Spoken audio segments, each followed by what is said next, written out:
ఆనపకాయతో మీరేం కూర చేస్తారో కామెంట్ చేయండి. నేనైతే ఎక్కువగా ఇలా పాలు పోసి కర్రీ అయితే చేస్తూ ఉంటాను. ఎంతో కమ్మగా, ఎంతో రుచిగా ఉంటుందనమాట. చేసుకోవడం కూడా చాలా సింపుల్. అదెలా చేసుకోవాలో ఈరోజు మనం చూద్దాము. ముందుగా కడాయిలోనికి కొద్దిగా ఆయిల్ వేసుకొని, ఆయిల్ వేడెక్కిన తర్వాత ఒక టేబుల్ స్పూన్ దాకా పోపు దినుసులు, దంచుకున్న వెల్లుల్లి రేఖలు, కరివేపాకు, కొన్ని పచ్చిమిరపకాయలు కూడా వేసుకోవాలి. ఈ కూరలో కారం అయితే వేసుకోరండి. కాబట్టి కారానికి సరిపడా పచ్చిమిర్చినే వేసుకోవాలి. ఇవి వేగిన తర్వాత ఉల్లిపాయ ముక్కలు కూడా వేసి లైట్‌గా ఫ్రై చేసుకోవాలి. ఉల్లిపాయలు లైట్‌గా వేగిన తర్వాత లేతగా ఉండే సొరకాయని ఇలా వీలైనంత వరకు కూడా చిన్న చిన్న ముక్కలుగా కట్ చేసి వేసుకోవాలి. ఇందులోనే ఒక హాఫ్ టీ స్పూన్ దాకా పసుపు, అలాగే ఈ ముక్కలకి సరిపడా సాల్ట్ కూడా వేసేసి బాగా మిక్స్ చేసుకొని మూత పెట్టి మధ్య మధ్యలో కలుపుకుంటూ అయితే మగ్గించుకోవాలి. సొరకాయ ముక్కలు 90% వరకు కుక్ అయ్యే వరకు కూడా మధ్య మధ్యలో కలుపుతూనే మగ్గించుకోవాలన్నమాట.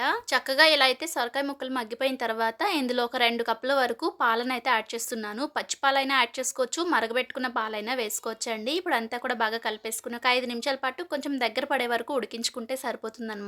మీకు ఇంకొంచెం లూజ్‌గా కావాలంటే అలా ఉడికించుకోవచ్చు. లేదా తిక్కగా కావాలన్నా కూడా ఉడికించుకోవచ్చనమాట. చివర్లో కొద్దిగా కొత్తిమీర కూడా వేసేసుకుంటే ఎంతో రుచిగా ఉండే సొరకాయ కూర అయితే రెడీ అయిపోతుంది.